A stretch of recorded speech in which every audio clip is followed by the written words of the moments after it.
வெளிப்படுத்தின விசேஷம் 7ஆம் அதிகாரம். இவைகளுக்கு பின்பு பூமியின் 4 திசைகளிலும் 4 தூதர்கள் நின்று, பூமியின் மேலாவது, சமுத்திரத்தின் மேலாவது, ஒரு மரத்தின் மேலாவது காற்று அடியாதபடிக்கு பூமியின் 4 காற்றுகளையும் பிடித்திருக்க கண்டேன்.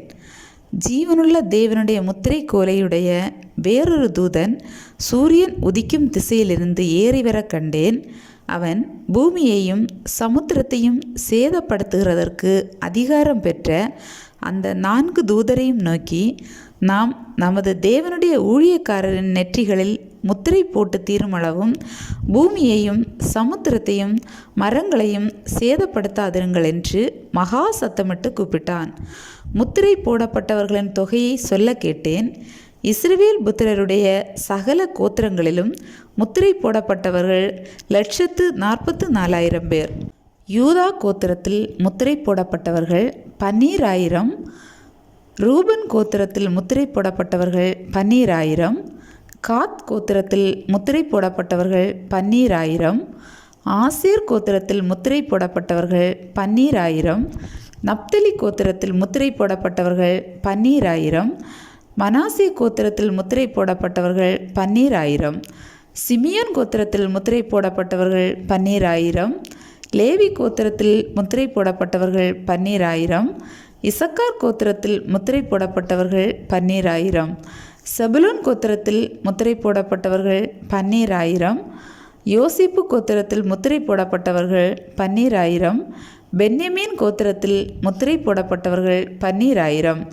இவைகளுக்கு பின்பு நான் பார்த்தபோது, இதோ, சகல ஜாதிகளிலும் கோத்திரங்களிலும் ஜனங்களிலும் பாஷைக்காரரிலுமிருந்து வந்ததும் ஒருவனும் எண்ணக்கூடாததுமான திரளான கூட்டமாகிய ஜனங்கள் வெள்ளை அங்கிகளை தரித்து தங்கள் கைகளில் குருத்தொலிகளை பிடித்து சிங்காசனத்திற்கு முன்பாகவும் ஆட்டுக்குட்டியானவருக்கு முன்பாகவும் நிற்க கண்டேன். அவர்கள் மகா சத்தமிட்டு, இரட்சிப்பின் மகிமை சிங்காசனத்தின் மேல் வீற்றிருக்கிற எங்கள் தேவனுக்கும் ஆட்டுக்குட்டியானவருக்கும் உண்டாவதாக என்று ஆர்ப்பரித்தார்கள்.